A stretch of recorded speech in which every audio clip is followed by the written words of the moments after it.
There's a YouTube show full of fun facts you need to know. Carl rings the bell and the members show to the GMP Morning Show.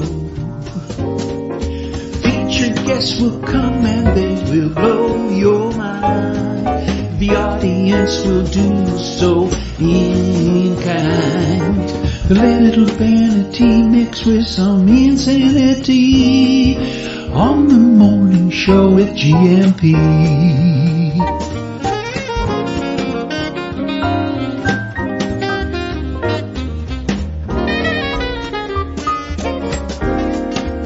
Hey, Gumpers.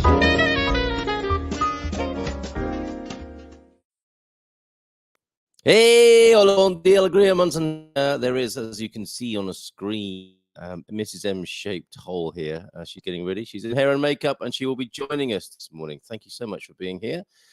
Cole Munson with an hola, bon dia, alegria de Castelo Branco this morning on a holiday day. It's a very, as I look out of the window here across the Praça. In fact, let me just, I will try and show you this now, okay? I'm entering my own studio on my phone.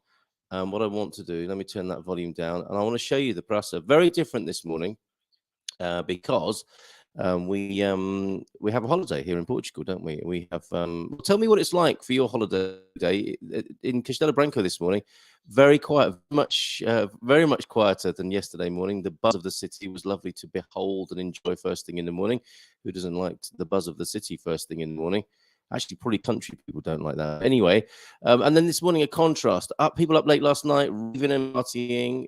Halloween, of course, last night. How were the Halloween celebrations in your part of Portugal or the world even? They were very busy here at Castelo Branco late last night, and everyone seems quite tired and quiet this morning. So maybe that will set the tone of the show this morning. A nice, quiet, leisurely morning this morning as we welcome at 9 o'clock Antonio Barbosa. Who will be with us. It's Tony time, everybody. The man in the Minho will be joining us a little bit later on. But let me just show you the lovely Praça outside my window here. If I put this second camera on. And yes, here we go. So I should be able to show you the outside of... There we go. No, landscape, portrait. It's a bit of getting used to. Getting used to this business. Okay. You're going to hear me twice on the microphone here. Just for a moment. But look at that. It's so quiet and deserted. All right. So there you go. That'll do. That's a deserted Praça outside the window of Casa 92. The owners, the creators of Casa 92, you've done a fantastic job here. So it seems to me this is how rental apartments can be in Portugal. Very high standard, brilliant location. I guess there's not... you can't always do any. Well, you can just buy the best location, can't you? You can't change the location of your apartment. But this is superb, brilliantly located, brilliantly appointed. Very glad to be here this morning and the last couple of days. So yeah, let me know how you doing on 913-590-303. Any pictures of Halloween last evening, or anything report from your locality on this? We are All Saints Day, aren't we, this morning on the 1st of November? In the Barrada. Now, I had a lot of lovely pictures from Andy with his trip to the Compostela de Santiago. I was going to call it the Compost of Santiago. No, the Compostela de Santiago, a trip that Andy's been on. I'm not sure we can do it justice. I've got a little video to play of the actual final destination of the Compostela de Santiago. I hope I got that right. And all sorts of stills and little vignettes of where he's been on that trip, and it's quite it warrants its own little blog piece, I think, which I'll stick on the website goodmorningportugal.com as a little barandi. I don't think it's fair to put little random snippets up of your trip, apart from the one I'm going to just put up now. But there's a whole backstory here which is quite hilarious about why and where you went on your recent trip and how much fun you had for a mere 75 euros, was it? I'm not sure if you're tuned in yet and you want to add anything to that, but let's make that into a little blog piece, I think, because people may well find that fascinating. I do have a video. This is the destination, of course, isn't it, of the Santiago de Compostela. Here we are, Santiago de Compostela. Look at that.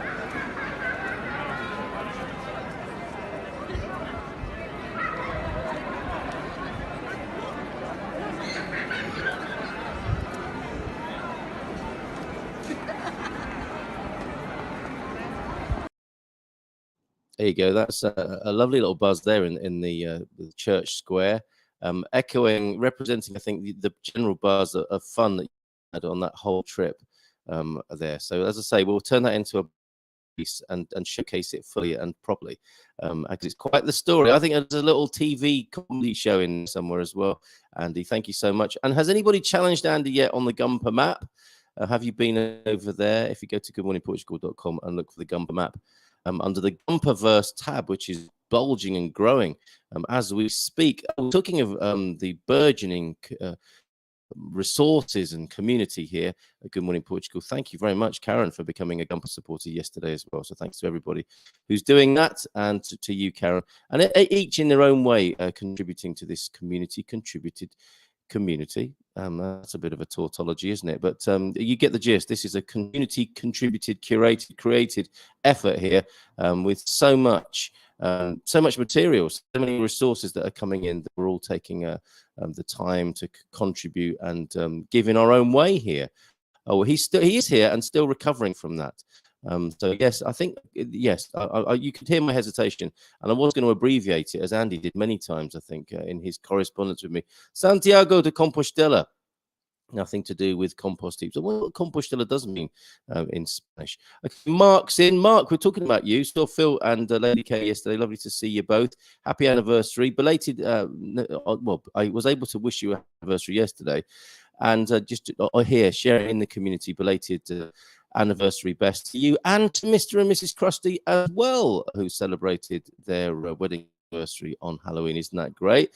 And Philomena's here as well, wishing us a Feliz Dia de Todos os Santos, All Saints Day. Here in Portugal, what's going on in your part of the world? Mark, we talked about you. Me and Phil were talking about you. Bom dia, alegria a todos. And I wonder what's happening in your part of central Portugal, Mark, as well. So if you've got photos, that's great. But otherwise, let's just hear from you. I suspect at this time of the morning, at nearly 20 to 9 here in Portugal, after Halloween, there is not much happening yet. And the real fun will start later on today after people have recovered from last night. Deagle's in as well. Francis, well done, Francis. Francis managed to tune in badly as well. T-Duck, thank you very much for all your content this morning. James too. Who else is there? Let's just do some quick greetings this morning before we look at a few more pictures and videos. Ian, thank you very much. Coach Turner, I think better weather in the Algarve this morning as well. T-Duck's gone off piste. Not a 3-duck rating, but maybe a red parrot, a rocket, and a car. What does that mean, I wonder? Are you able to crack that code? Deagle, thank you for your report. We'll come back to that. Louise, hello. Bon dia all from Louise and Lee McGrady as well, who successfully, well, not only successfully fielded the questions on the gardening Q&A last night, where we were joined by Prosecco Peggy. Remember Prosecco Peggy? She phoned me up just to have a chat, and I said, well, why don't you join us for the gardening show? She did. And it was really good. I've got a couple of pictures from Prosecco Peggy's garden as well. Doug is in as well. Douglas, of course, who put us right on the Santiago de Compostela there. One thing always fascinating, says Doug, is how huge Spanish towns and cities are. Okay, Gumper map, says Louise. Yes. Okay, I'm going to have to share it on the screen, aren't I? Louise, you might like to contribute to that, given that you're such a prolific traveller around Portugal. Well done, Lee. Round of applause for Lee, I think. Gentle smattering. Who doesn't like a gentle smattering first thing in the morning? As well, I've got to say, as well as the bulging sack correspondence. Let's see what we can get through this morning. But Lee, well done. Applause for you. You have successfully completed, and this is no small task. Not Sober October. Well done, mate. I'm proud to call myself a friend of yours. They said you couldn't do it. It showed you proved them wrong. You drank every single day. And not always responsibly, it has to be said, from the very 1st of October right through to the 31st. Oh, birthday greetings as well to Derry. Good morning to you and happy birthday to you. Let's do more of those. If there are birthday greetings, people outside of our community, and you want to wish them a happy birthday and then send them the replay, this strange bunch of I sometimes tune into in the morning, all wishing you a happy birthday, Auntie Ethel. Look, I'll play it for you now on YouTube. I'll send you the link. And that's an interesting thing you can do on YouTube now, is that you can make your own clips and send them to people. There's been a little bit of an update on the YouTube interface. I think is very good. But anyway, well done, Lee. Yes, great job. Not Sober October. I wonder. He may well be continuing that through November as well. We'll see. Did anyone from the Guinness Book of World Records turn up at your door, Lee? Okay, I guess the Gumper map then. And I want to do a bit of sharing from the website this morning. Mrs. M will be joining us in a little while. She's just getting ready. And we're having a nice leisurely morning on this All Saints Day here in Portugal. I'll tell you a little bit more about that, actually, the tradition, as we go through the correspondence and mail and other contributions this morning on the screen. But first thing to do, which I've been meaning to do for days now, Justice, you remember Justice, who came up with the incredible T-shirt offer? People need to calm down. And this is him and his Lazy River Design Works. The T-shirt comes from that source. You know, these are his design projects. And then he amazes us with another contribution based on the Portuguese azulejo tile. Now, this would have been really useful, would it not, in the last few days here in Portugal? We are looking here at, if I can get it to the biggest size possible on the screen, without disrupting things too much. I think that's as big as it's going to go. That's looking at his website, the Lazy River Design Works, Justice Hayes. And the store is celebrating its soft opening. And again, who doesn't like a soft opening first thing in the morning? Thank you very much, Justice.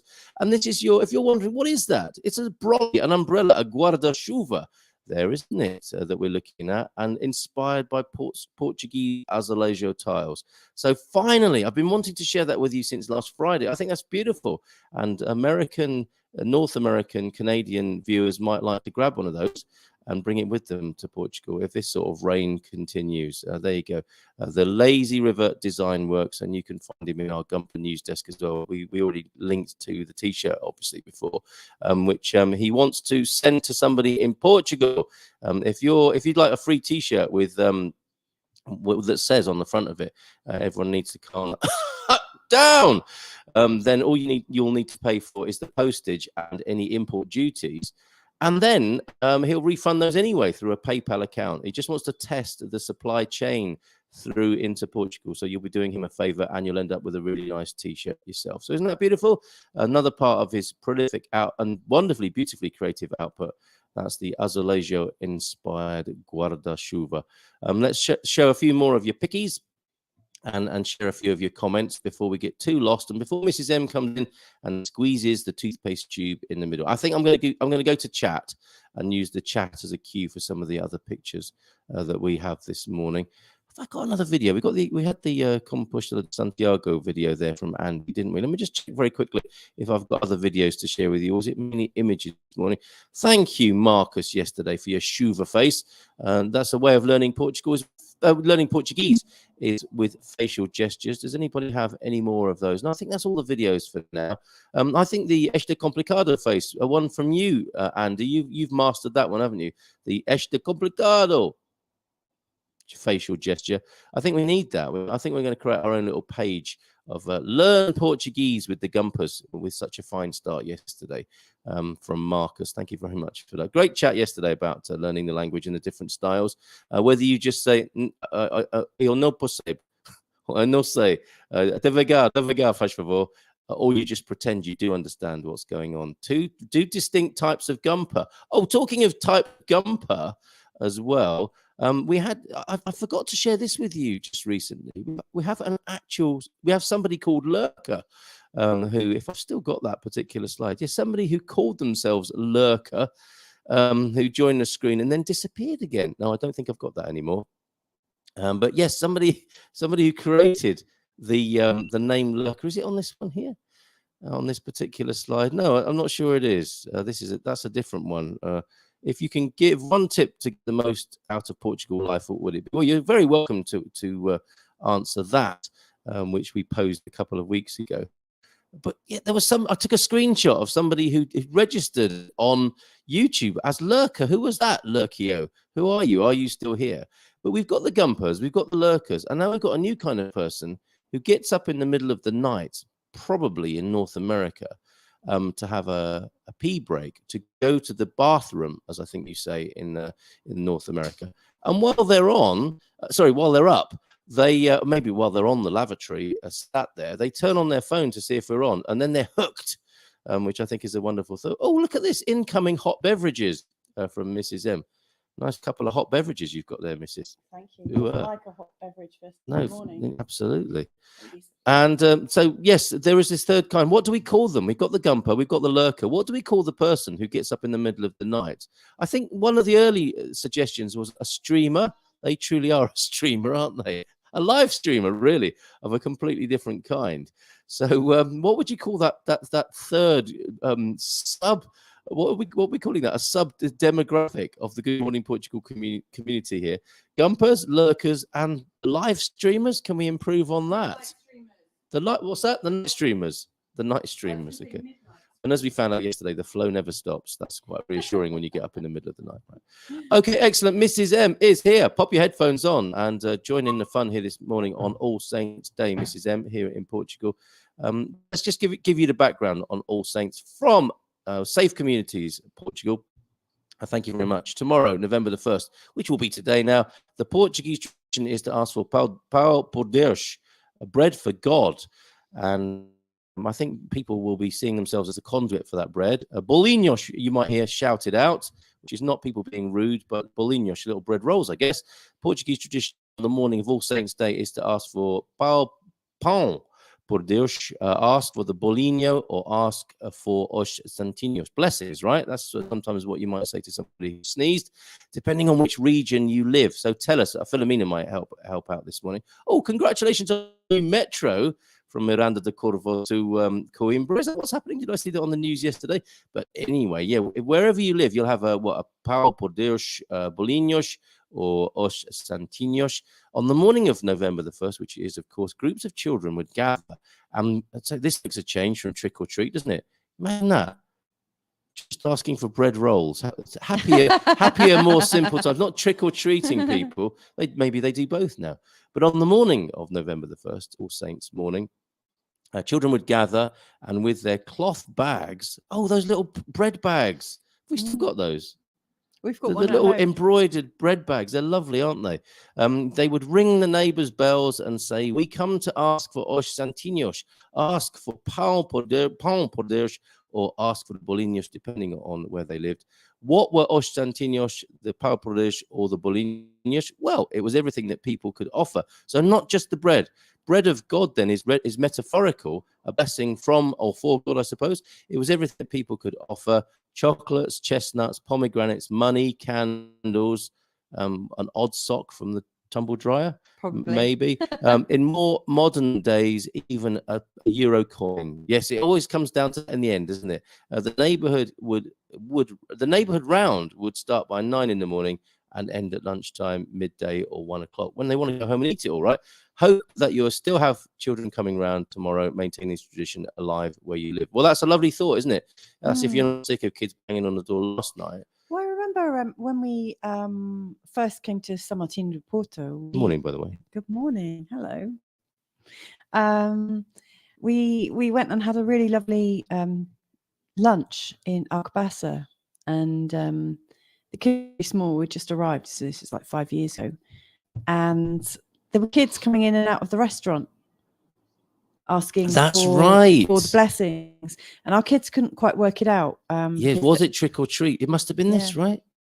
And yes, this is the time of year where you find out if you have any sweets in the house when you get that banging on the door. Some of you I know tend to be out and turn all the lights off on the evening of the 31st of October. And somebody I saw on Facebook in a group yesterday said, I had to give Ferrero Rocher out that I was saving for the holiday.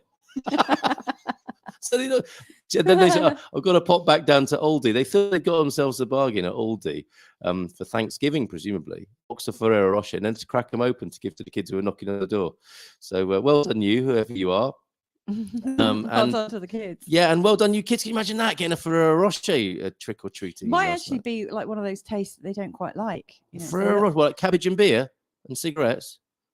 Okay. Much nicer. Okay. In any of those. But I mean, surely they're just gummies, don't they? Christmas. It would appear so. Yes, if we think of our own children as the as the benchmark for that. Olá, Luisa from Deagle.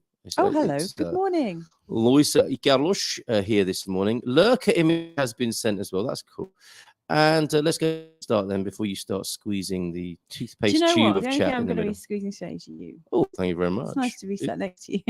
Yes, and it's nice to have you squeezing that little gathering of plumpness under my armpit that you were just doing. I wondered what you were saying. What, that little bit of plumpness. Okay, let's go back to the beginning before we lose all of these, as we often do every morning here. So much for a leisurely start. It starts to get a little bit frenzied and frenetic towards the end. We're trying to squeeze everything in. But that's enough about my love life.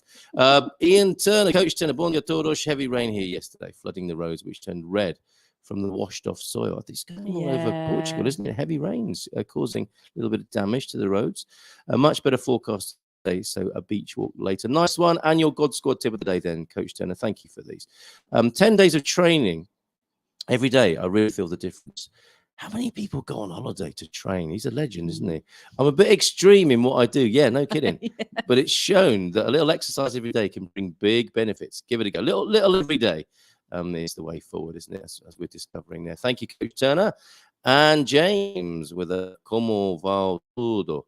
Now, we're going to be continuing our conversation, James. I felt great when Nuno said, congratulations. Look at those two in Portuguese. So let's do that next Monday, mate. So bom dia, Gampas. Feliz terça a todos. Como vão tudo? Would you like to read this? I'm hearing too much of my voice. Byron, Katie? Okay, yeah, I like a bit of Byron, Katie. Okay, question this. The world is nothing but my perception of it. I see only through myself. I hear only the filter of my story. Now, my question is that really true? What would you be without that belief? Now, Byron Katie fans will know what she's saying there. The world is nothing but my perception of it. That comes as a sobering thought, does it not? I see only through myself. I hear only through the filter of my story. Yes. Byron Katie, you legend. And thank you, James, for sharing that cue with us this morning. Well, I mean, it's great, isn't it? You know, because I think at this time of year, like Halloween, or some people know it's Samhain, it's a time of filters and veils. So lots of people talk, you know, and they say that the other realities or the other worlds are closer to us during this time. So it is a time when we're filtering out things. You know, people tend to get extra sensitive around this time. So true. You're so naughty. Why? Wasn't that just like one of your kind of like slightly? No, I don't know what you're talking about. You're obviously looking at the world through your own filter there. Yes, I am. And dragging me into that. Dragging you into my hell dimension. I didn't say that. But I love those questions. You know, like what would you be without this? Yeah, thought? Because you know that statement from her is fantastic. But actually, people, if you ever watch her videos, she always asks, "Is that really true?" It's so annoying. You know, so somebody's saying, "Oh, my life's a misery. This has happened, that's happened. I'm such a victim." She says, "No, is that really true? Is that really true? What would you be without that thought or belief?" Yeah, and Dane here, who I've been listening to quite a lot, which I think maybe a little too much by your estimation. When I start listening to somebody on YouTube, I really immerse myself, which is difficult for anyone else in the room or the house. Dane here is the same note. Like, who are you being right now? Or who could you choose to be right now? Yeah. And I've got a feeling Antonio Barbosa, who's going to join us at 9, will have something to say about this. This is a man who talks about possibilities and chooses how he is being. I think he's well in line with all this sort of technology, mental technology. Do you know what? The only thing that's annoying when you go on one of your binges. Yeah, I was going to say like indulgences, but binges is a good word. Right. It's kind of, you know, like what it is to some people like a Netflix binge, you know, like when you go through a whole season or something. Carl like immerses himself, like deep dives into these like spiritual teachers and stuff, and I do as well. But the thing that happens is the psychobabble that comes after in the home is like the psychobabble. I mean, I talk a lot of it myself.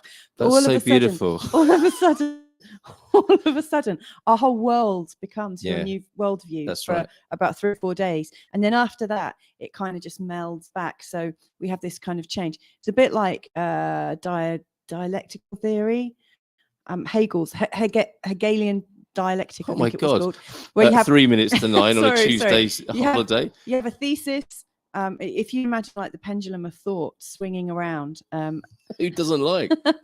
who doesn't like a swinging pendulum first thing in the morning?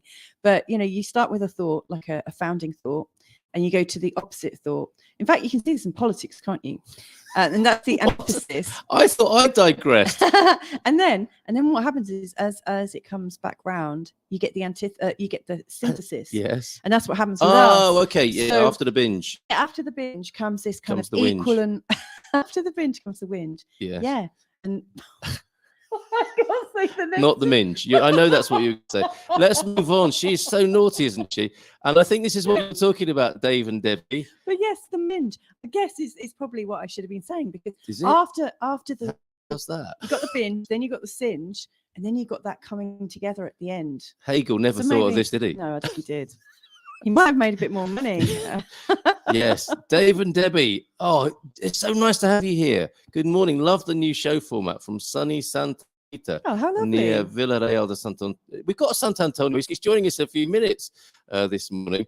Dave and Debbie, really early supporters of the show back in the day, and yes, legends in your own lifetimes and lunchtimes, Dave and Debbie. So thank you for being here this morning. Thank you so much. I think a few more people are coming. It's a kind of holiday vibe this morning, isn't there? And a few more people are joining us. Filomena, of course, is joining us. Otherwise, she would otherwise be hard at work, I suspect, by now. But do you remember, Carl, that I once explained? Of course, I do, Filomena. Our Pau Porto is related to the 1755 earthquake. Of course, I remember, but not that actual time, which happened on the 1st of November. So the bread is to feed to the poor. Right. Of course, thank you for that. And no, you didn't miss me explaining the map. I just got distracted by Mrs. M coming in and doing what she just did there. Morning to you as well. Yes, good morning to you. Adel Franco, bon dia to you. And this is Tony's greeting, which she can give. It's Tony time in about a minute, everybody. The man from the Minho. Has he got his own music? Have you made? No, not yet. But we're thinking of maybe recutting Michael Jackson's Man in the Mirror, because he could be. Shamon, I'm starting with the man in the Minho. How about that? Oh, yeah. I was wondering where to go. Me too. Me too. And I was singing it. Shamon. Okay.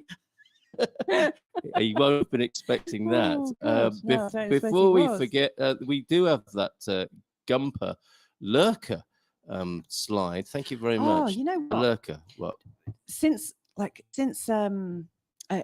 people are acknowledging there is a bit of a new format here, and that's great. What I've noticed in this last week is Carla's been contacted by some of the lurkers.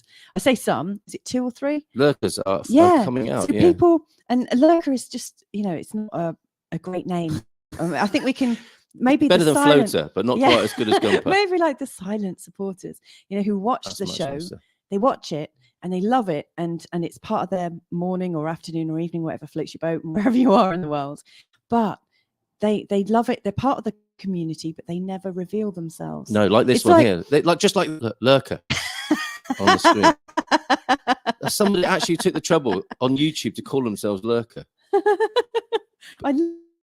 But this is the great thing. Like, everybody is coming out now, and people are starting to really want to participate. And I love it. Yes, I think that's a general thing in the world as well. Well, it's a bit like social media. I mean, how many times are you going to Facebook feed and you don't comment on every single thing that you read? You just think, oh, that's what they're up to. Okay, we're gonna bring him on in just. We're going to give him a nice warm hand on his opening this morning.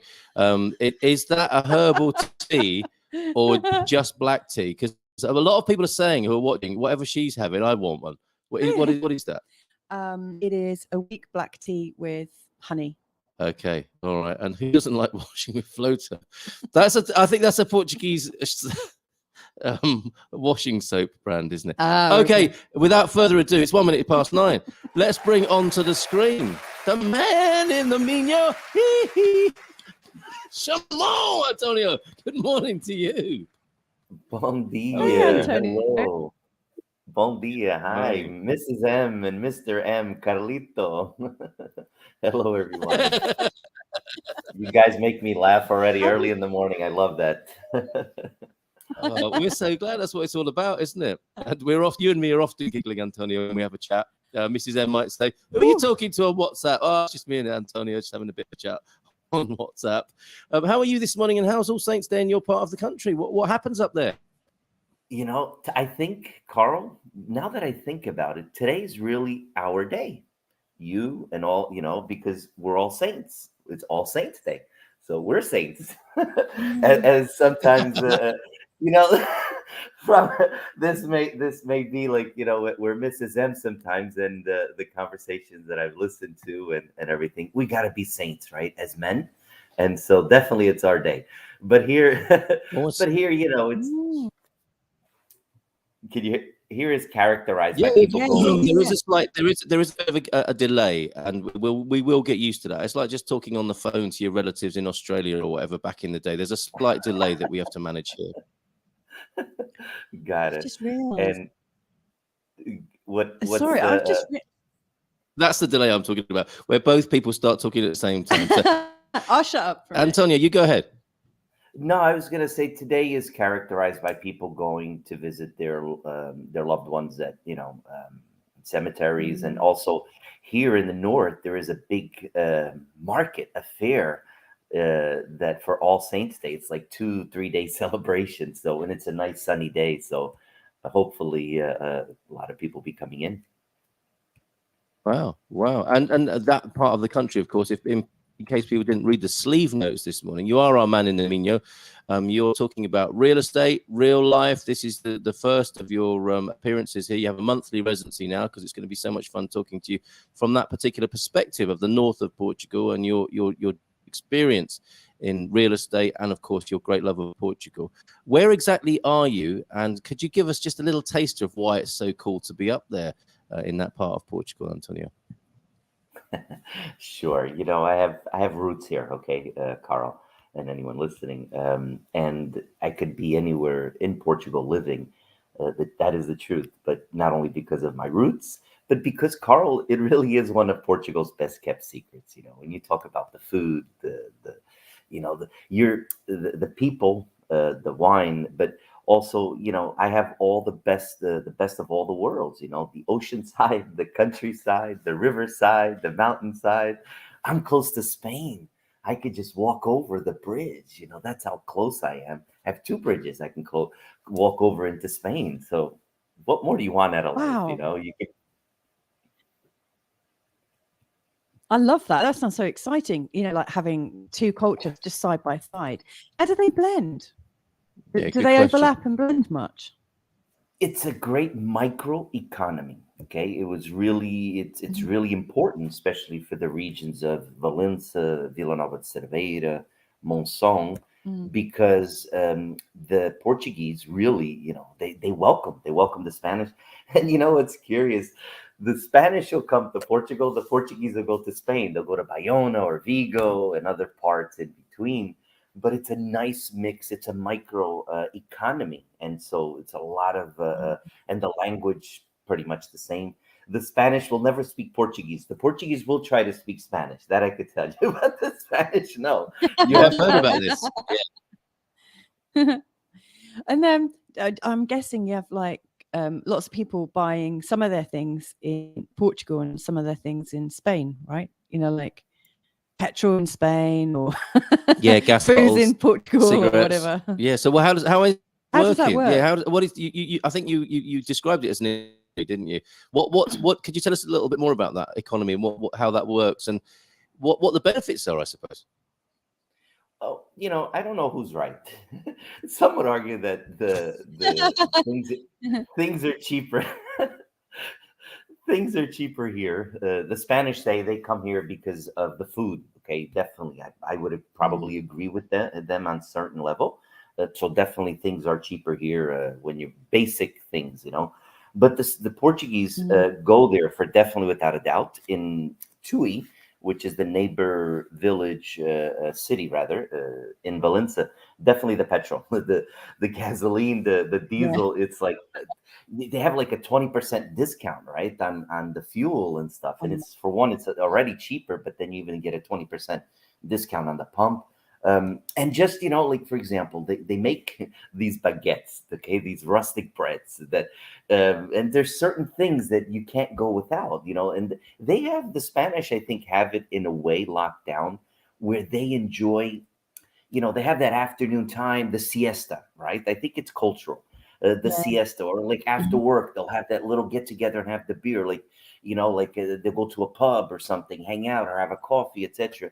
Where the Portuguese, after they're done with work, let me get home, like, I have to make dinner or whatever. So they have that much of the culture. And I think for me, that's what I love going there. And even the Portuguese people getting with that culture as well. And the Spanish love coming here, not only to the markets, because, for example, like on Wednesdays, there is a local market here in Valencia. On Thursdays, it's in Monção, Barcelos as well. Mondays is in Ponte de Lima. Vila Nova de Cerveira is a fantastic one. Is on Saturdays, and it's an open, the open markets, right? And it's actually a luxury market. So you get the whole villages are full, never mind, but during the whole year, basically. So you'll see the restaurants, the coffee shops, and I love that. It's people, love seeing people. Yeah. And they definitely help the economy, without a doubt. Without a doubt. I think we felt it last year's when we had the pandemic here, and the borders were officially closed, right? Unless you were coming for work, no pleasure. Even our clients that had holiday homes, they couldn't come and stay. So we definitely, all the local merchants and shop owners, restaurant, local business. So I'm saying it's a local micro economy. And it's very important that we have that in the relationship. It's very extremely. Love it. Loving the vignette you're creating for us there. Yeah, and I kind of want to live there. It just sounds so dynamic. I mean, I do love the idea that I mean, this is like with the Halloween and All Saints theme, that you're like the world, has feels between different realities. And it's like, what you're describing there is like two different realities that overlap and mingle, and I love that, and remain distinct. That's what I think is the amazing thing. The neighbors, this forever, doesn't it? The neighbors of Spain and Portugal, and the wonderful things you can say about that. And one of the lovely things I think about it is that there is this how they remain distinct. They're not sort of diluting each other, are they? It's not a hybrid of all the best bits. Which you think that evolution, human evolution, and development of society might bring just all the best bits, which I suppose is what's happening. But they're not losing their distinct characteristics either. They're rubbing alongside each other with the best bits without sort of consuming each other. If you like, Mrs. M, why are you giggling? There's just much rubbing alongside each other. No, you know what? I was just thinking. I was thinking of my own personal experiences, and even the Spanish or anyone that comes to Portugal. Okay, that made me chuckle more. Sorry, carry on, Antonio. She's having a giggly moment.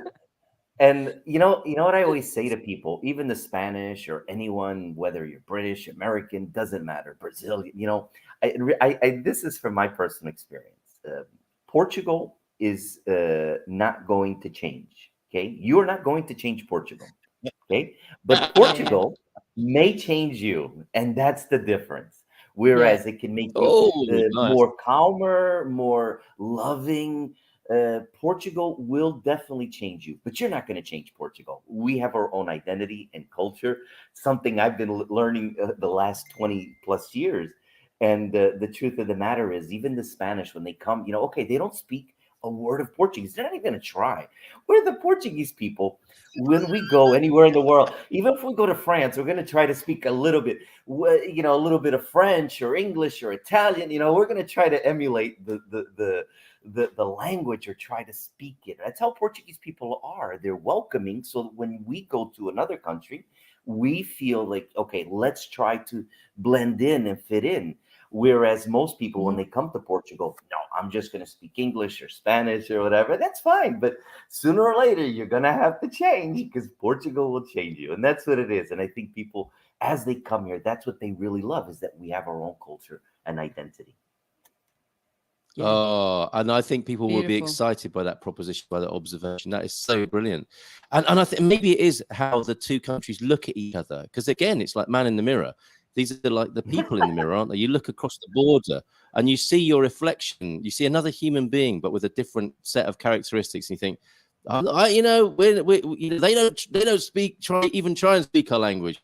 And that makes you even prouder to be somebody probably who would try and speak Spanish when you went to Spain. And maybe the Spanish are thinking, no, we never do that. We're Spanish and we're going to go abroad and we're going to speak Spanish. And that's it. And it entrenches, doesn't it, those national characteristics, even though people are right next to each other and could change. It kind of does the opposite. They entrench their positions on things. And I'm loving that Portuguese position of like, no, you can't change Portugal, but Portugal will change you.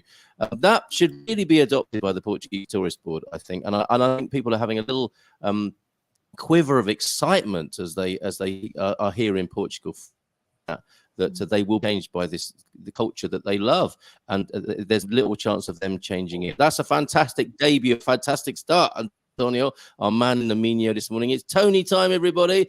If you've got any questions for Tony this morning about food, about wine, he knows a lot about Portuguese food and wine, of course, but more importantly, about more generally the culture. And somebody who's lived in America, right? You have this great sense of life and contrast of an American life as well as a Portuguese. Could you tell us a little about that, Antonio? Well, which part of America do you know well? Well, I know 44 of the 50 states, including Puerto Rico, and I know quite a bit. I grew up in the East Coast, in New Jersey. Okay. Go ahead, Miss. Go ahead. Yeah, I've got a few, because like you've had the pleasure of his company. I have had the pleasure of his company. When you two went out for a meal, was it 2 months ago, 3 months ago? Yeah. He came back like this giggly little boy, like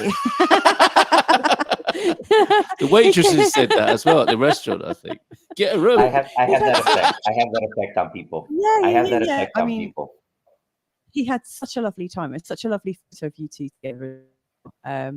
I loved how he came back. So you should go out and hang out a lot more often. But no, what I wanted to find out is like, why did you come over in the first place 20 years ago? Oh, and good question. you know, what was it about your life back then that made you think, yeah, I'm ready for a change?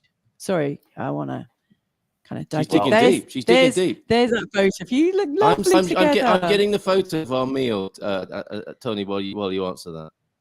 No, but I love that. I love that, Mrs. M. And Carl, I think we talked about this, but the truth is that when people ask me that, I love sharing because it's my own personal story. You can't make it up. It's mine.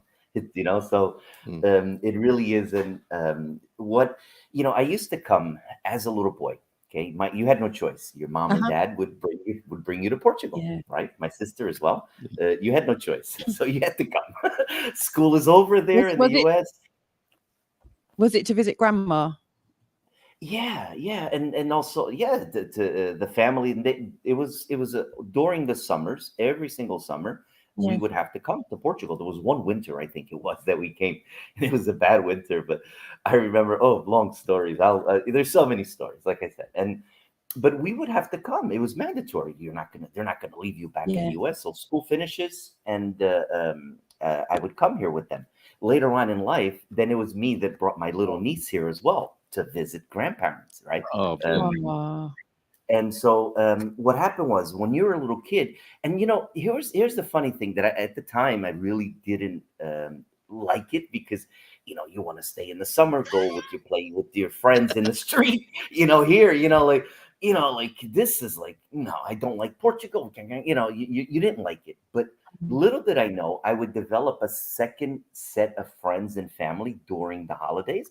Because a lot of other immigrants that lived in France, Switzerland, Germany, UK, even in the US, from other parts that didn't live around us, they would come to Portugal too. So we were all in that same position. We didn't want to be there, all of us. Yeah. So we were kind of together there. And then, it went by. It went by as you started to go and stuff, it went by well. And then as the years, when I turned 18 years old, I said, I can get my own passport. Here I am going to start stamping it. And I never looked back since then, pretty much, So there was a time I didn't come to Portugal from when I was 18 to about 24 years old. Okay, 6 years. So I didn't come here. My parents were still living in the U.S. at the time. But I just, like I said, I'm going to discover the rest of the world. I've seen Portugal. I've seen it at the eyes of a kid. And so I didn't come here. When I did come in 94, okay, because I took off. It was actually, I was going through a midlife crisis because I already have a second life. This is my second life. So at that time when I was 20, actually, Yeah. I was 24, right? So midlife, I'm 52 now. So even at that time, I started to, before I really, I was finishing university. I was, in the middle of changing jobs. I was in a good financial situation. So what did I do? I came to Europe, okay, to Portugal, and I traveled by backpack. You do the Eurail trip. It was like 2 months just traveling within Europe. I was there in Portugal. Yes. I was able to be here for it just happened. My grandmother, um, Rosa Cuca. She, I was able to be with her like a day. I left it was like the following day or 2 days later. I left. I went to, that's where I started actually in Paris and from France. And I was able to be with her because then I got the message, hey, your grandmother passed away. And then, the family came and stuff. But so I was able to be with her, like even throughout her last days. I was here in Portugal for a bit. So that was kind of, that was my starting point of like, Portugal in Europe, not only Portugal, but Europe. Mm. And so I always left a little bit in my mind. The next year, I didn't come back. I came back in 96. At the time, listen, and that's when I came back in 96. My parents had retired. So I came during the summer. And guess what, guys? I had a couple of earrings, piercings, tattoos. My mom was like, "My son's crazy. He's gone crazy." Again, midlife crisis, right? You do all these things. At the time, then I got a job. Yeah. I was working. I moved to Texas. I was living in Houston at that moment, and it was just so funny because then I came back, and you're still living. You're 26 years old. You don't know life at that point. You're making decent money. You have friends, etc. But you're living a life that's really, you're happy. Okay, you are happy, but inside you're happy externally. Inside, you're always looking for something, chasing something, and that's why my hand was always raised when an opportunity surged to go to live in Naperville, Illinois. That's right outside of Chicago. An opportunity surged to go to San Francisco. My hand to Florida, Oklahoma City, and then my hand was always raised, right? Because I'm single, never been married, no children, never fathered children. So I was always that free spirited kind of guy. So that's why my hand was always raised in the opportunities. And the truth of the matter is, like, okay, at that point when I came in '96 to visit my parents, they already had officially retired, right? So here I come, okay, and I started to see, hey, you know what, this has changed a little bit. Things are a little bit better. I could see Europe. I was only here 2 years ago, and things have changed, but they definitely changed since I was a kid, right? When the turning point for me, okay, of really realizing that I could do this here. Portugal is definitely in the right direction. Was in '98. I came here twice that year. I came in the summer and I came in the winter, just to feel it out, to see how things. It was because of the expo, okay, in Lisbon. They had the beautiful turning point for the country. Yes. They had these easy access from Lisbon to my house. I can get there in like 4.5 hours, 4 hours. Wow, getting around. Then infrastructures, and you start to look around and you see like, okay, Europe has got something here. You know what I mean? And at the same time, you're okay. You're making decent money, great money actually in the US, and and you have things and investments, and you could say then, and in after '98, it really made the click, huh? And I always left. I got used to taking a nap, okay, and siesta. So even when I was working there, I try to there is no like lunch hour. You eat you grab a coffee or a sandwich or something. It's always a rat race, right? And so I would just purposely just go to my car and just lay down for 20 minutes and take a nap. I got used to that here. And it really is a different culture, lifestyle. It really is. Things are a little more slow paced. There's time for everything. We're in the US, and either hey, if you sleep, somebody else is going to take your spot. It really is, and that's I was in the corporate world and operations and management, and and I was tired of just I want to take a break. But when I made the move was when I was here in 2001. Okay, it was I spent maybe 3 months again. My niece that year didn't come with me. My sister brought my niece. But mind you, every single year then afterwards, 96, 97, 98, 99, 2000, my niece would come with me every single year. That year alone, exceptionally, I came by myself because I wanted to spend. I spent about a month and a half in Greece. I spent in France with some cousins, some friends, family, and also Portugal. Then I went back with my niece. Guess what, guys? September 11th happened. I said, "What the f?" Yeah. You know, I was in a beautiful country. I was in a beautiful country that, you know, part of the world that, you know, none of this stuff happens. You know, like, and I just said, you know what? I'm going to take a break. I'm going to take a break. You know, after really and you know, just I wanted to spend Christmas, I wanted to spend New Year's, I wanted to spend my Mother's Day, I wanted to spend my mother's birthday, Mother's Day, Easter. And you know, I took out a ticket from December 7th. I spent my birthday there, December 5th, flew out the next day on the 6th. From December 7th until June 7th, that was my ticket. Guess what, guys? I've been back and forth to the US back various times, but you know what? My home has been here since then, because you know what? Like, okay, I'm just done. I'm done with the US. Safety is important to me.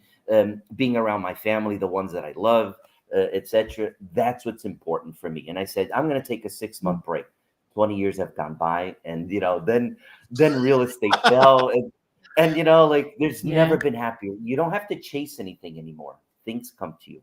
That's the difference. That's what I say. Yes. And I started out that Portugal's you're not going to change Portugal. I thought I, you know, come here like, hey, Yankee, like when I moved to Texas, hey, Yankee, settle down, relax, you know. I thought, you know, but there is a winning edge here too when you have that mentality. And you know, we talked about this, Carl. Portuguese think they have a lot of time for everything, and they lack on a lot of customer service, follow up, etc. You know, and those are the things that made me successful. Okay, because there's follow up, follow through, getting things done. Our company's even, it's named Infinite Solutions because it's solutions. There's only death and taxes. Otherwise, we'll find a solution. We have to think outside of the box, and that's how it is. And Portugal gave me that opportunity, the happiness that probably most people feel and transmit. We have the sunny weather, we have the great beaches, we have great food, wine, but it has to do with the people and really your home and your community, you know, around you. And that's what it's about. And it was difficult. Yes, I can understand my reasons, and I'll finish off here. But my reasons is because I moved around a lot there. Okay, that's true. Wasn't grounded. But I got to see how the U.S. from east to west to north to south, in between, and it's totally different. There's like, is a United States. It's supposed to be united, but sometimes, you know, some of the proudest moments, you know, but I don't know. We're in Portugal. You can be in the north or you could be in the south, and it's still, you sense that you feel the people, the community, right? And that's the difference. It's united, at least in Portugal. It's true. The word isn't used, is it? It's kind of implicit the way it works here. We're in Castelo Branco. It's very different to the Silver Coast, but there's still the DNA is present and enjoyed. And people are expressing it slightly differently. There's a different characteristic here in Castelo Branco, and there's still that ubiquitous, wonderful thing about Portuguese people, which we know and love more every day, it seems. And you're absolutely right. That's a great observation. One of many, it seems, this morning. People are loving that, Tony. You may not change Portugal, but Portugal may change you. We'll come to that, because I'd like to, if I may, just go through a few of the comments here. That I think it's being appreciated that you're a New Jersey boy as well. Definitely. And Yogi Berra quote of the day. You've come across a lot of these American references then, Tony. I'm not going to buy my kids an encyclopedia. I'll let them walk to school. Yogi Berra. That's perfect. Okay, we missed a dad joke yesterday, and it was Halloween flavored. I meant this for yesterday. What is a wolf after meditating? Why? Let's see how Tony reacts to this. That would be a werewolf. Okay, no. All right. Interesting. Very good. Well, Yogi Berra is often credited with saying, no matter where you go, there you are. No one has actually been able to determine who was actually the first to say it, but he definitely did say it. And thank you for that, James. Bom dia, Gregampers. Feliz dia de todos os santos. Thank you, T-Duck, for that. We are going back a long way here. This comment was made at 12 minutes past 8. We've got a little bit of catching up to do with the bulging sack of correspondence. Pray as though everyone depended on God. Deep thought from T-Duck. Work as though everything depended on you. Saint Augustine. And let's find out on the All Saints Day a little bit more about Augustine of Hippo, who sounds like he worked in a safari park, but no, perhaps not. Also known as Saint Augustine, is a theologian and a philosopher of Berber origin and bishop of, here we go, Hippo Regius in Numidia, Roman North Africa. Anyone been there? Nope. Portuguese saying of the day then, amor, fogo e tosh, a seu dono descubra. Love, fire, and cough, its owner finds out. Tony, help us. What with does this. that mean? Yes, it's hard to find fire, love, and a cough, or hard to hide them. Love, fire, and cough. how appropriate, right? Yes. You need to stuck on a doctor, I think. Dr. Bayard for that man immediately. I'm stuck on the cough. Amor, fogo e tosse. O seu dono descobre. Your owner. You'll figure it out. Love, fire, and cough. Oh yeah, it's translated. It's it's all things looking at you, like the man in the mirror. I guess that's how I would say it. And everything comes out in the end. Yes, indeed. Yes, the cough always works its way out. Excellent. Yeah.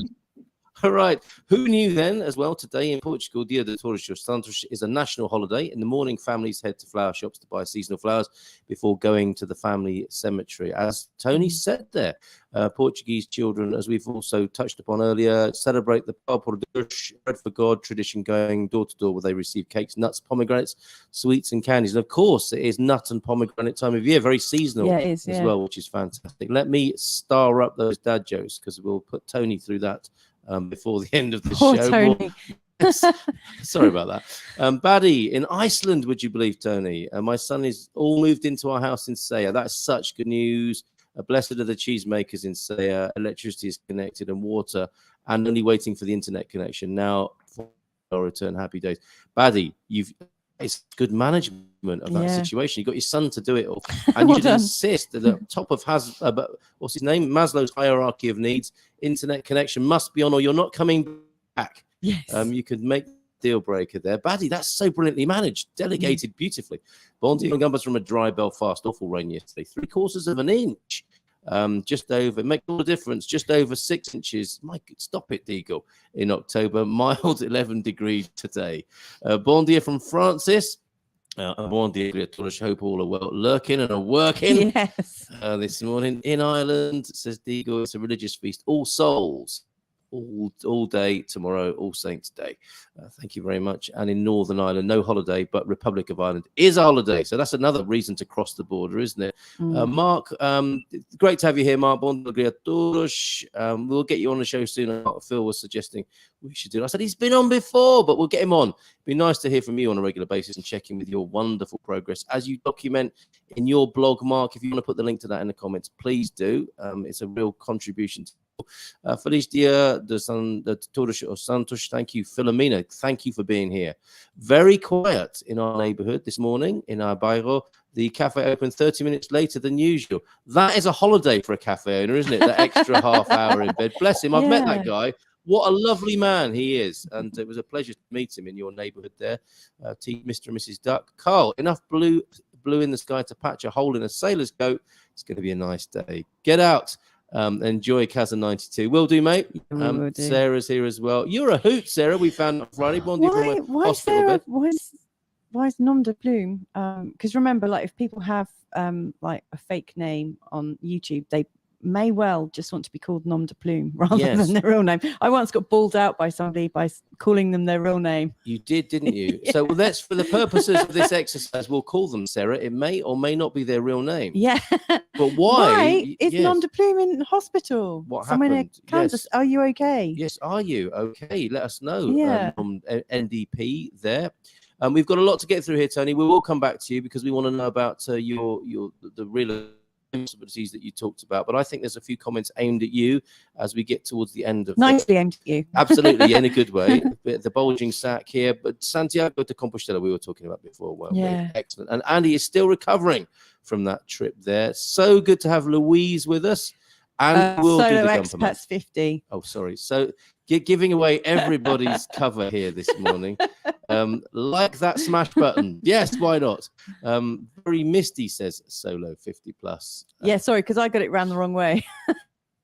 About Portugal. Very misty, chilly morning. And we're in the same part of the world as you. She is in. Oh my goodness, we're just down the road from you at the minute. A real November weather in Fundão this morning, place of the cherries. And yes, more 2-minute tasters. Cheers, Dougie. It's been quite controversial, your selection of shots, especially the beach shots and those peachy buttocks that you chose to put into my news video. Bit controversial, but keep it coming as far as I'm concerned. Chuva.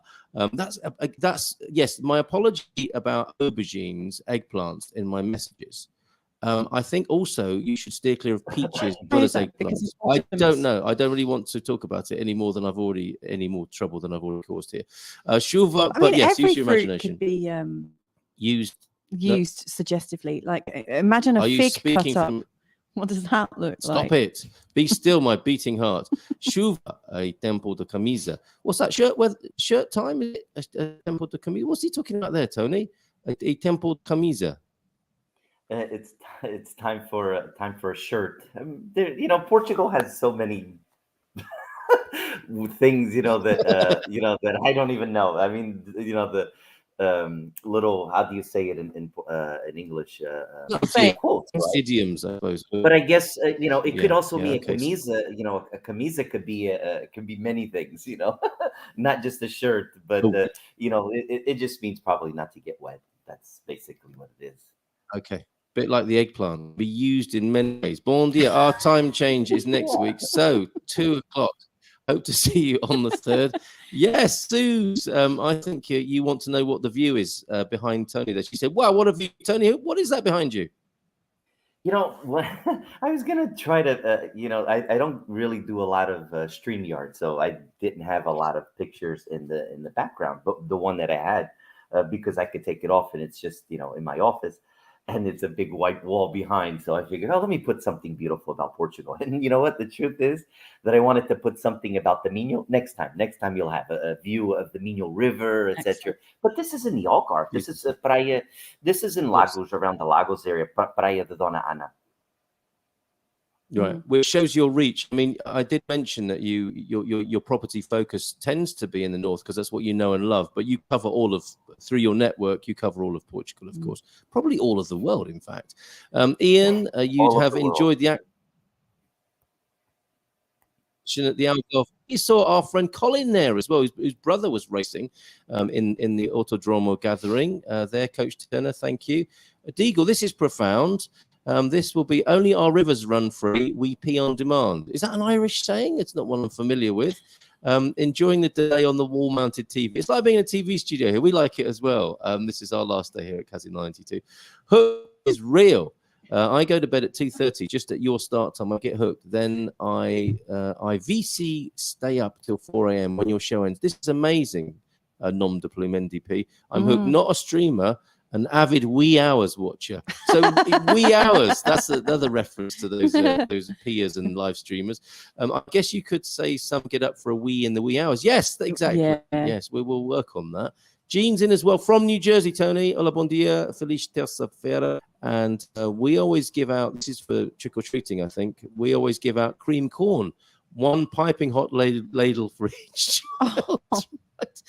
You're all heart. Philomena. Okay, yes, that was a brilliant cultural reference there. Thank you. Going back to the earthquake of 1755. I think there's an earthquake attraction in Lisbon where you'll be able to find out more about that. Dave and Debbie, Adele, great to have you here this morning. We're getting to the New Jersey references, I think. However, today in my history of being Portuguese, as of today, my car has become Portuguese. Even your car, it's changed your car. Inspected, registered, insured, and taxed. If you face the process, it is possible. Well done. Yeah, well done. You should have a drink with Lee about that. Diogo, good morning to you. Good morning, Portugal. Just came back from Portugal 2 lovely weeks and went to the beach, but have my life here in England for now. It's life. Enjoy your day tour. Always great to hear from you, Diogo, in the UK. Give my love to everybody in Blighty. With these delays, Tony, look, when we finish talking, we can just say over. That's good, isn't it? And no worries. I'm having fun. I'm having fun. over. Bon dia, Tony. A big fair today just got in. So into the comments directed at you. Did you say there's a big fair today up in the north? Yeah, it started actually yesterday, and it's because today is all Dia de Todos Santos, and you know what's interesting about this fair? It's in Valença, okay, in an area or in a village called Serdal, okay. So Valença.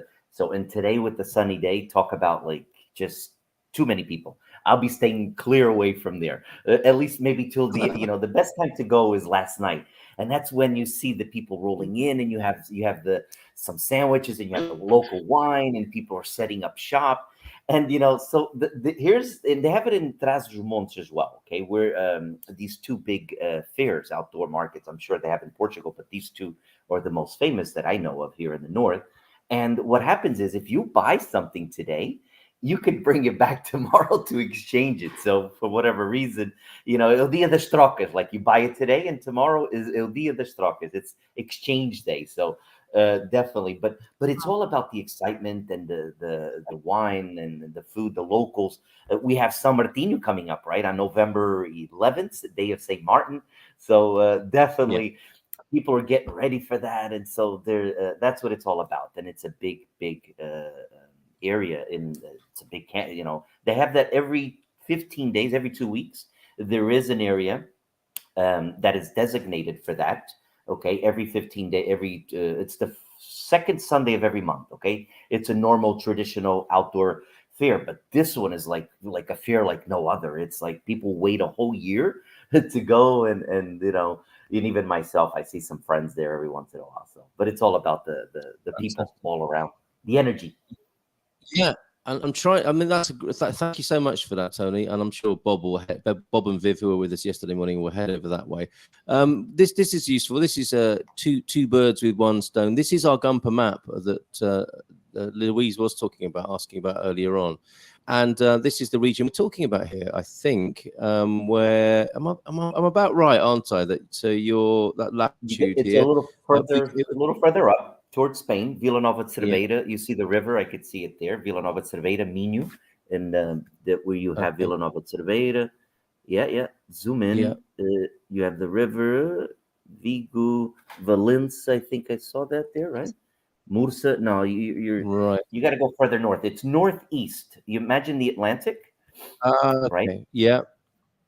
Okay. All right. I think that's the northeastern corner of Portugal there. That's where the Minho River. Yeah, that's where the Minho River divides Portugal and Spain, right? It's the furthest most tip of Portugal in the north.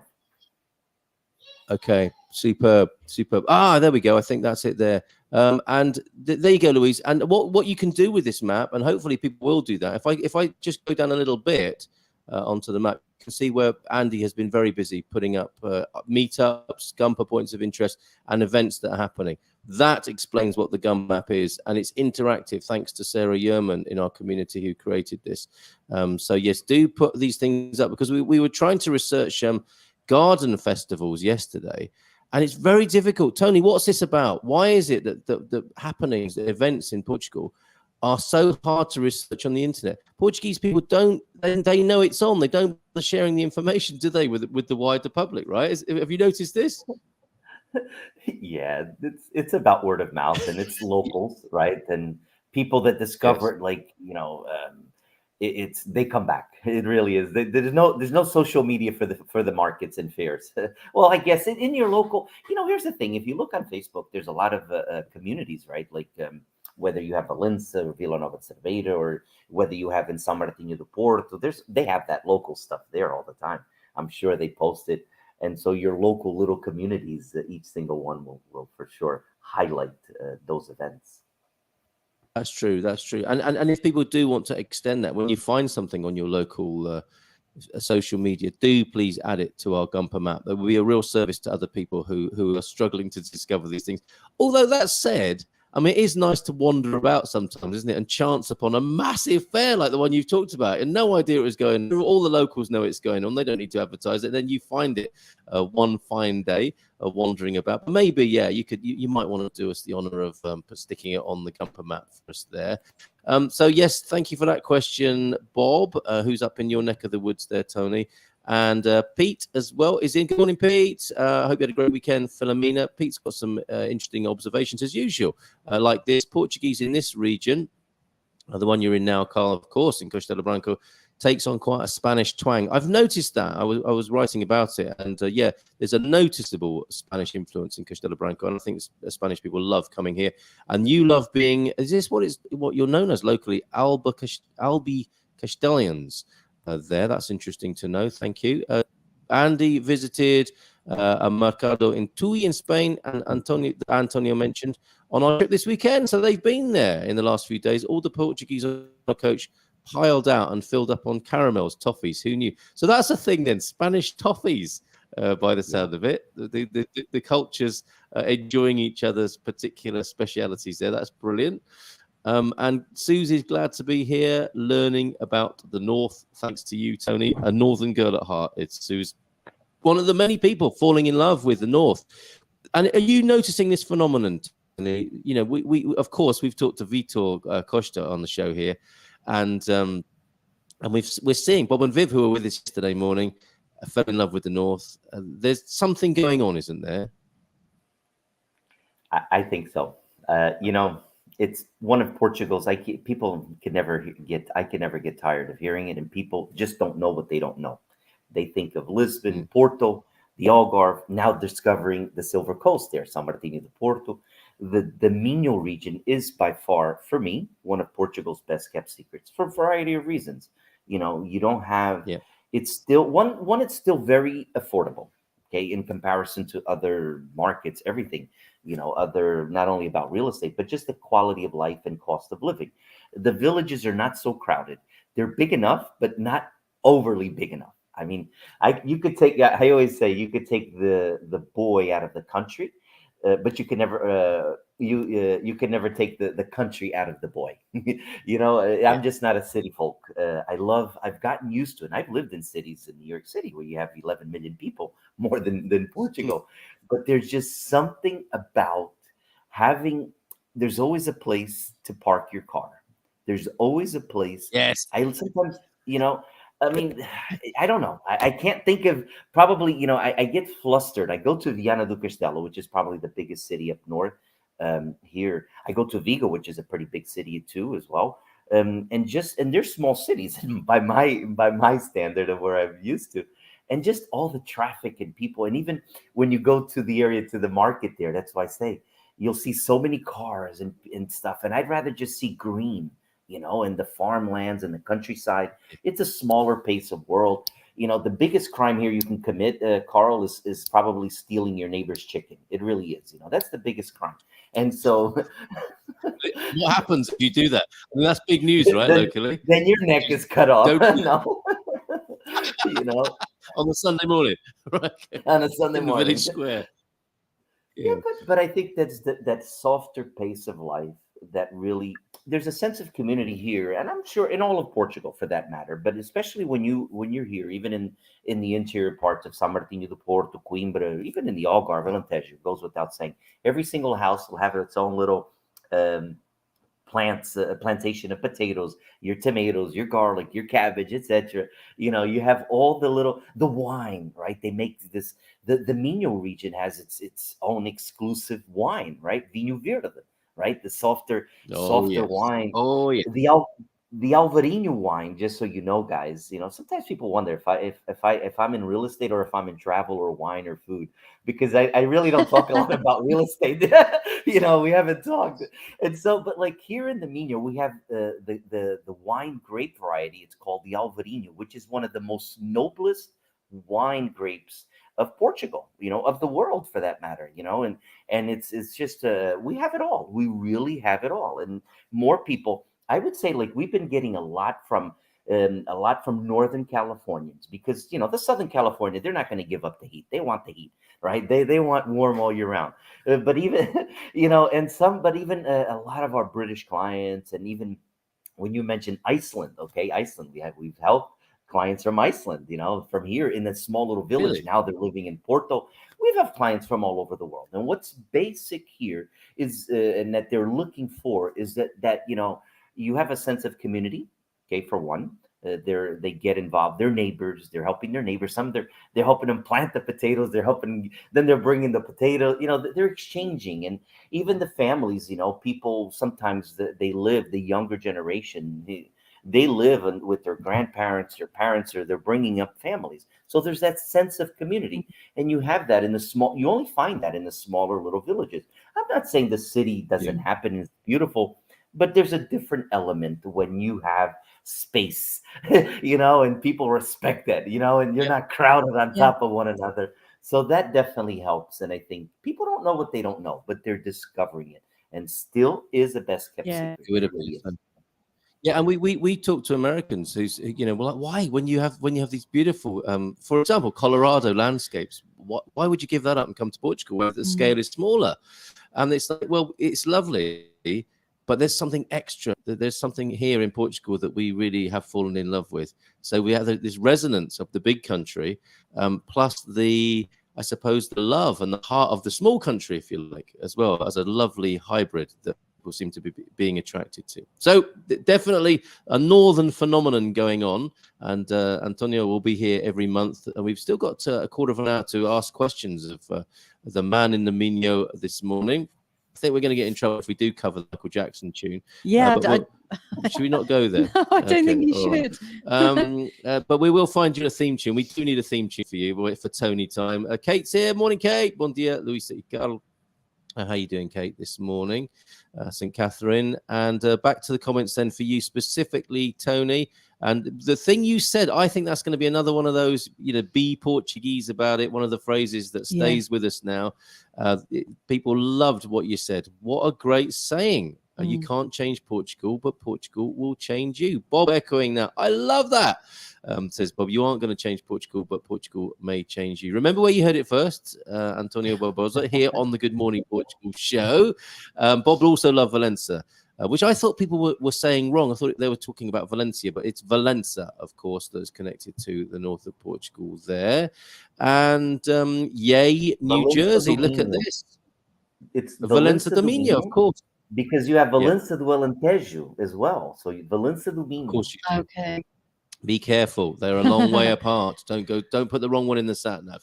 Yay, New Jersey. Look at this with a few fruity emojis for you. And a question about New Jersey. Do you know the answer to this, Tony? Do you know why they call it the Garden State?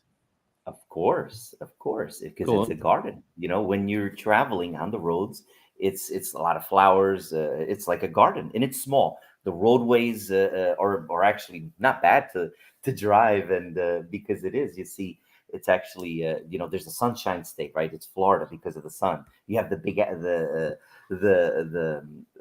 so many different states all have different the Lone Star State for Texas, so every single one. But the Garden State is really true as a small garden.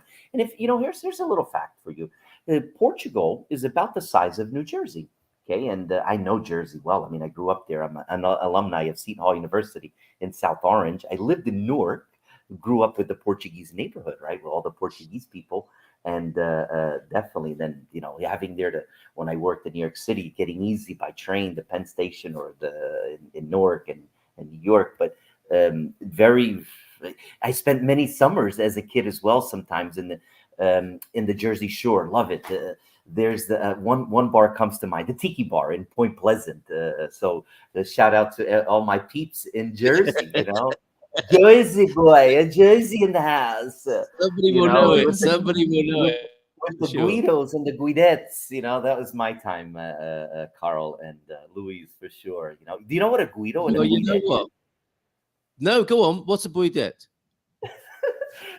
It's just a term for an Italian girl or Italian guy. You're a Guido, hey, I'm a Guido. It's Antonio here. Antonio in the house. Yeah. And a guidette. You know, the guidette is the female version with the hair all long. Remember the 80s with the long hair and stuff? I fell in love many times with many guidettes. I can imagine. Happy times. We want to see those photographs next time you're on. Okay. Well, actually, with respect, it's the Garden State because polyaromatic hydrocarbon and refinery state wouldn't fit on the license plate. There you go. Learning a lot this morning. Thank you very much for that, Gene. James, resonating with you there, Tony. I done with the US. Totally feeling that. And Bob, I have friends who had major vegetable farming businesses in New Jersey, the Garden State. They made deliveries to New York City markets every week. Is the vegetable business now gone? So have things changed there, Tony? No, it still is. I mean, it's industrial. There's a lot of industrial areas there, but agriculture there is.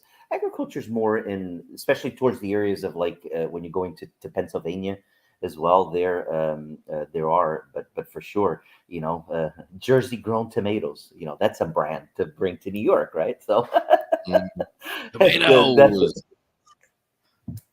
Okay, good morning, everybody from Joao F. Morning, Joao. How are you, Joao?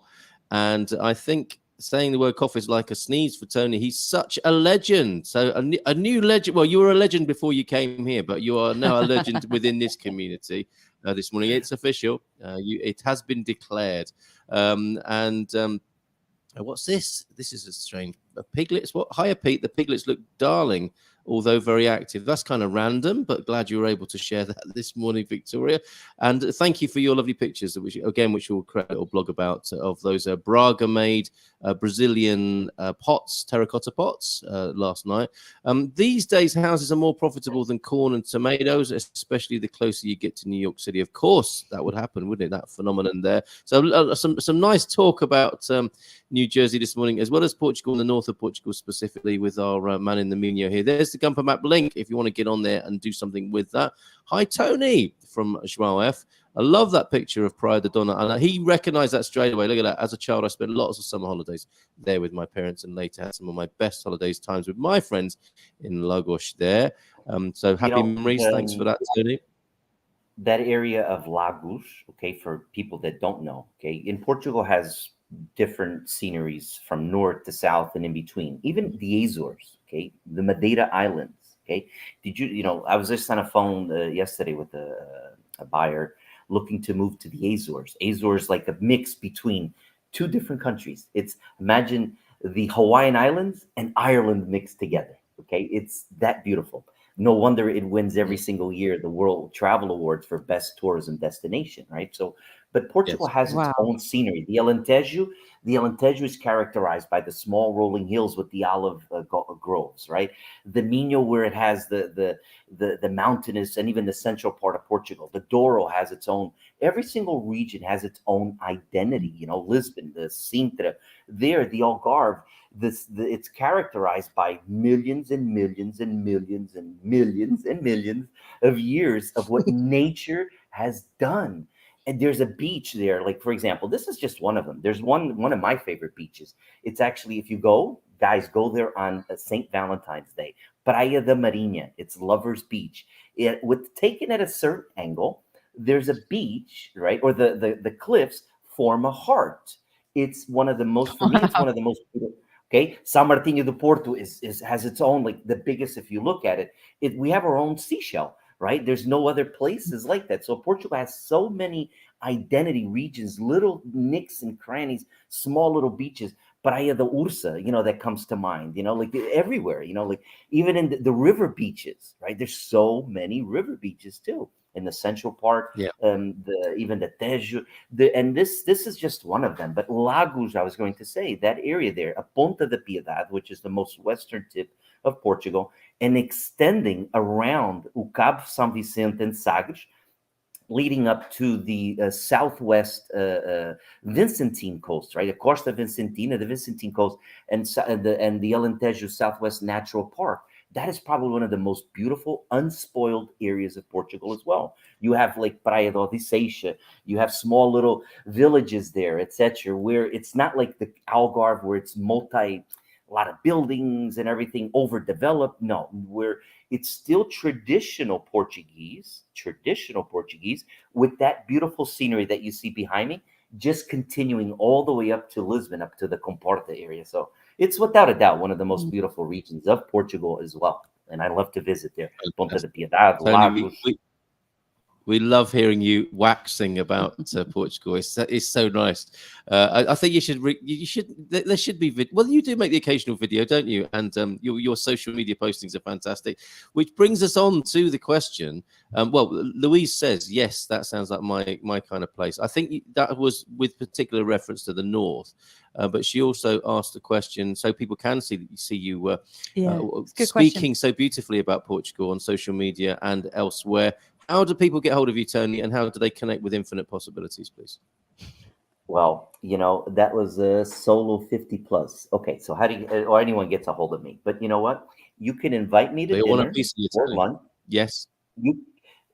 Just for anybody, my slogan, Carl. You can invite me to dinner or lunch. Just don't invite me to work. Okay.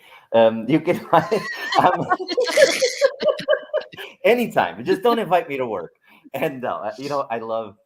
What I do is not who I am. I'm a lover of people, relationships, building that. And I think what's important, love, sharing it's not mine, it's our beautiful Portugal. Somewhere I've been privileged to call home and sharing it. And, the easiest way is through, Antonio10k.com. It's my digital business card. It has all my social media handles. It has my WhatsApp. It has my email. It has my website, landing pages, information about Portugal, Antonio10k.com. Okay. And that is the best way. And you have all my, and again, invite me to lunch or dinner. Don't invite me to work. Yeah. Well, definitely. And yes, I've got that. I am copying and pasting that into the chat so people can get hold of you. Now, talking of inviting you to dinner, that is what I did. There you go. And I was during this lunch here, Tony. There was definitely something missing, wasn't there? And I think that mystery. Well, I still to this, till this very morning, I was thinking, what was missing from that lunch? And of course, it was Frank, wasn't it, missing from that line? I think we did send him pictures. That's right. Here he is. He is with us this morning. The bromance is on. It is on, man. The bromance. We did send him a picture that day. We did, didn't we? It's tones to time. He's delighted to see you on the screen. So that's what to do. And I will put that connection into, or how to get in touch with you into the chat now. That's going in. Yeah. So if you want to get in touch with Tony, get a piece of him. How do we get hold of Tony? The question has now been answered, so thank you for asking that, Louise. Excellent. And what a fantastic that lunch that was on the outskirts of San Martinho de Porto there, as you said, with its wonderful, its great big shell-shaped bay. Mrs. M, I feel you want I've got a question. I'm hogging Tony. You are totally hogging him. And it was like right from the start, when you were talking about Saints' Days, it took me back to a time, I used to live in France, and when I was there, people would celebrate their birthdays, but they would also celebrate their Saints' Day, like if they were called, for instance, name day, Louise. Their name day. That's right. I wondered, do you do that in Portugal? Because if we do, our kids aren't gonna be able to celebrate their name days. Saint Digby's Day, because all of them, none of them have got names in the Portuguese book. But you and I can celebrate our birthdays because we've both got Portuguese names, and we'll give the kids Portuguese names as well. That's the thing. They should have a middle name. Chinese children, when they come over to the UK to study, they give themselves a European name. Let's do it. Let's make sure that happens so they can enjoy it. Absolutely. In Portugal, it's not common. Although, like when it's like the Sant Antonio or São José, which is Father's Day, right? São José is a day. It's just the day of the São José. It's Father's Day. The country that most exemplifies name day that I've seen in Europe is Greece. They celebrate name day more than their birthday. Greece. And there's a single Greece. I mean, I love going to Greece. I have lots of friends from Astoria, New York. If anybody are listening, shout out to them, and even all around the world. But love Greece, love my Greek friends, love the Greek food. the Uzo, but they celebrate name day. Antonis, and we know, and it's based on the saints. It is, Louise. It's based on the saints. So San Jose, San Antonio, San Miguel, right? All the San Pedro, but it's based on the saints. But there's a name day like Louise. I'm not sure what day it is, but if you look it up, if you can find it. Well, I'm actually Louisa. So Louisa. I'm sure. I'm Louisa. So I haven't changed my name to make it Portuguese. No, we are Carlos and Luisa here. Yeah. I just had an English name as I was growing up, really. Or it's actually a very old English name as well. But I was just thinking, there probably isn't a Solomon or Santa Mini. Maybe Minnie. I don't know if there's Mary, though, isn't it? She would be Maria, I think. There's something else I wanted to ask. Talking about celebrations, you forgot to celebrate what? Our anniversary? No. What? No, say it isn't so. No. I'll take you to Santa Maria Beach. I can see the Crusties have been watching. Yes. Okay. And it was their wedding anniversary. I did it earlier on this show. Okay. I did it this morning. So Phil and Lady K, congratulations to you on your anniversary yesterday, and similarly to Mr. and Mrs. Krusty this morning as well. So 29 years. But that's fantastic, isn't it? And Halloween, you never forget, do you, if your wedding anniversary is on Halloween?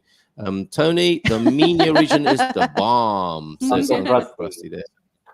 Yeah, another fan there. I will say this to you. I will say this, Louise and Louisa and Carl. I will say this. Okay, in addition to Portugal will obviously not change you. But or you're not going to change Portugal. Portugal will change you. Mm-hmm. Keep this in mind about Portugal and the Minho. Don't come because you will fall in love. Well, don't come because you will fall in love. Know. In the north, we've been told this so many times now. In the north, there is a saying like Viana do Castelo, amar o Minho. Those who come love it. Those who stay fall in love. That's what it is. So that's the Minho in Viana do Castelo. Amar o Minho, love the Minho. Don't come if you don't want to fall in love, and because you can come, you're gonna like it, but if you stay, you will fall in love. That's all I could say. That is fantastic. Let's give that a round of applause. Yeah, I mean that's beautiful. And are you waiting for the applause to die down? Yeah. I also was wondering if I should say my next comment or not. Oh dear. This really worries me.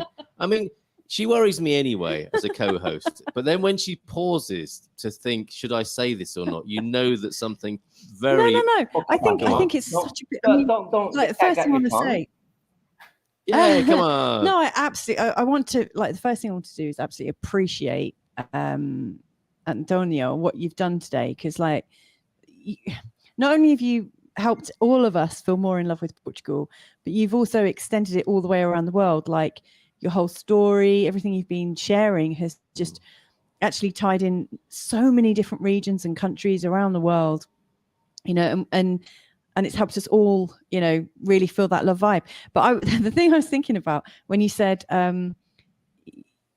what was it? You'll love it if you come, but if you stay, you'll fall in love with it. Can you say that sentence again? If you come, you'll love it. Like it. If you stay, you will love it. You will fall in love with it. Yes. Yeah. Quem vem, I was thinking in Portuguese, it's quem vem gosta. Yeah. Quem fica ama. So who comes likes it. Who stays, loves it.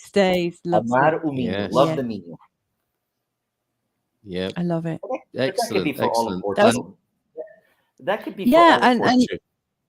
Yeah. And João F is saying, in my humble opinion, I would say that each region of Portugal is almost like a different country all by itself. One can change sceneries and culture just by traveling a few kilometers. Yeah, and I would assert, and in my humble opinion, say that the heart of Portugal runs throughout it all. Through a stick of rock, the heart is in the middle there, and it does change slightly, and it can change quite considerably, noticeably, as traveling a few kilometers. You're absolutely right. Neighbouring villages can be very different, can't they? And Marinha Grande is like Blackpool. talking of rock. I wonder. Thank you, Andy, for that. And thank you, Matty, for being here this morning. And Vitor Costa also here with a woohoo as well this morning. Of course. And Jacqueline Browncoat, thank you for being here, Jacqueline. Yeah. We are so, well, we're here for you, Jacqueline. So sorry to hear of your recent loss. Lots of love to your family. And you are the great helper of other people. And maybe at this time, if you can allow us to support and help you, we would be delighted to do so. Certainly speaking on behalf of this community, I know it's safe to do that with all the hearts of the Good Morning Portugal community for you, Jacqueline. So pop over to us, come and have a cup of coffee at our house, maybe when you're in San Martino de Porto. And lots of love to you and all of your family over there. Antonio, you've been quite amazing this morning. So the invitation is there. Invite him to lunch or dinner, but please do not invite him to work. The link is there. The link is there for doing that. And the great news is, thank you, Andrew, Lord Gilchrist, encouraging us to enjoy our bank holiday. He will be back. Antonio will be back in this residency. Will you? Well, I need to ask you: have you enjoyed today, Antonio? And will you come back and be with us once a month? No. Of course, you know, we say here, like, no, or sing. Yes. Well, I love it. Carl and Louisa, is a pleasure, and everyone here, and it's for me, it is an absolute pleasure sharing where we gotta own where we live. Okay, we gotta own it. You can't change the world, but you can change your world. This is my world. Welcome to my world, people. This is my little neck of the woods where I love. I own it. I know the community. I know Portugal, and I know lots of communities in Portugal throughout, from north to south, in between the islands. And this is just mine, where I love it, and sharing it with you guys here. And Carl, we say, and it really is. It's about real people, real life, and real estate. But we'll leave the real estate. There we go. We didn't even talk about the real estate, did we? Real estate is what we do. Real estate is what we do. We got to be professionals that we do it. But people, real estate people, when they look to us, they're not going to live under a bridge. So, but they want to know about information about the country, about you. Why do I want to work with you? Having that avatar, having that person, or me. Why do I want to work with you? Maybe I don't want to work with you. It's simple as that. You need to go. You don't value me. You need to go. Yes. I don't waste time. And that's the privilege of coming to this point in life, right? And being happy where you are, what you have, what you do. And that doesn't, for example, I get all excited if I have a prato do dia, the daily special with the friend, and I get really excited about that, or walking along the river, or here or there. And what's beautiful about it is that every day my office is outdoors. When I get in the car, my office is outdoors. So I have the beautiful part of just discovering all of Portugal. Portugal is my office, for sure, without a doubt. And I love it. I love sharing it with you guys. So we have a lot. Yes. So I'm getting comfy in my spot. So every first Tuesday. So it'll be December 1st, January 1st, which is a hot, and so on. So looking forward to it, Carl. Loved it, and thank you guys. Excellent. Thank you for It's a pleasure. Just stay with us for a few more minutes if you can. I think that's a view. Who sent us that one? I'm struggling to see it on a screen, but it's just another lovely view of Portugal there, not to diminish it in any way, but adding to the wonderful vibes. It's absolutely beautiful. Is that one of yours, Andy, there? I think it probably is. And also a few more pickies then from this morning, including Marcus's many faces of learning Portuguese. We had the chuva face yesterday, facial gesture, and this was the bread that was delivered to their household from the neighbours yesterday morning. Look at that. You get fresh bread delivered, made by your neighbours, delivered to you by your neighbours from down the street. And so this was the chuva face yesterday. This was probably before he had the bread. So there you go. And as Pete said the other day, he's taking a break before getting busy at Christmas time helping Santa. That's the chuva face. And here is the este complicado face. It's not that different. No, it's not. But there is a subtle difference with the speaking European Portuguese through facial gestures, and it's like tuning your ear. You have to tune your eye as well to see the subtle difference with the two there. Go on. Speaking of tuning our eye, have you actually looked out the window? Is there a rainbow? No, but I mean, it was raining just now. There's soft rain and a blue sky. Yes. It's beautiful. It is. There's going to be a rainbow just around the corner for sure. Absolutely. There you go. And we've got other pictures coming. Just a couple more before we do the dad jokes finally. Oh, this is Andy waiting for his physio. This is another little lovely vignette of Portuguese life. He's waiting for his physio appointment, and then loads of children come in to get their sweeties. Oh. In a medical environment like this, all serious, people sat around not feeling too good, presumably, and then all the little kids come in and they get given their sweets on Halloween. Isn't that beautiful? And Prosecco Peggy, another legend on our screen yesterday, sending in some flowers from her garden, dahlias and roses from her garden. Absolutely beautiful. Thank you, Prosecco Peggy. And I think, is this possibly an external shot here? The bulging sack of correspondence is groaning as we speak. It's just too much to handle here. And there are some lovely lilies possibly from her garden as well. What a lovely way to conclude the show this morning. But not quite finished, because we have dad jokes for Tony. Do you like a dad joke, Tony? Do you think you'll stay poker faced, or do you think you'll be guffawing openly with this? I love dark humor. Really, the most silliest of ones is the ones that really get me. The ones that are okay. This is going to get them. Okay, so I left my car between a numerator and a denominator. Sure enough, I got a ticket for a parking infraction. Ooh, that hurt kind of, didn't it? All right. How do you charge But I get it. an electric? Oh yes. We were all slightly. Hold on a minute. Oh yeah. Okay. Yeah, I got it. How do you charge an electric Honda, Tony? An electric condom. No, not an electric condom. Oh, Where can I get one of those?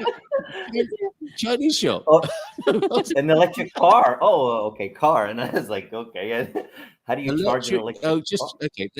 Let me do that again, and not an electric condom. And please, for the purposes of everyone at home, no, I should say, don't try this at home. Should I? Electric condom. Do what you want in the privacy of your own home. But actually, the question was, how do you charge an electric Honda, as in the Japanese make of car? Oh, right, okay. With a cord. With a cord. Sorry, I went right with the cord. Honda Accord. That also hurt a little bit, didn't Yeah, it? that hurt a bit. Okay, knowledge is power, and power corrupts. So study hard and be evil. No. Yeah, it didn't. It's the reaction. That's we're not so hoping much for. a dad joke. That's like A prophecy of the World Economic Forum. yeah. Oh dear, I want a terrible note to end on this morning. Okay, let's see if we've got a final comment to refresh our palate with. And suffice to say, Tony, so looking forward to your next visit. And I think other people are looking forward to this sort of scenario, inviting you to lunch and dinner around the country. This is what you can enjoy. Look at that feast. That was just for the pair of us. That was a fantastic lunch. That is how Tony does business. Can you believe that? And quite right too. And I think probably a final thank you or two from our community here. Sunny in Lisbon this morning. Wonderful seeing you all today, says Viv, who's up there in the north with you, of course, as well. And João, we've got a couple from okay, who are those Ubi. from? Ubi, always with a pithy comment. They say, says Ubi, Earth is breathing with each wave that finds the shore. Her heart rises in the evening for to open twilight's door. That's lovely. Hold on, he's not finished yet. Her eyes are in the stars in heaven, watching o'er us all the while, and her heart is in Portugal, deep within the Minho's style. Hey, that's a good note to end on, isn't it, Tony? That's beautiful. Another round of applause for you, my friend. Have a great All Saints Day, and we'll see you again soon. Thank you so much for being here. What a great debut. Ciao, ciao, everybody. We'll see you tomorrow with the great Michael Heron. Cheers, Tony. Bye for now. Enjoy your day.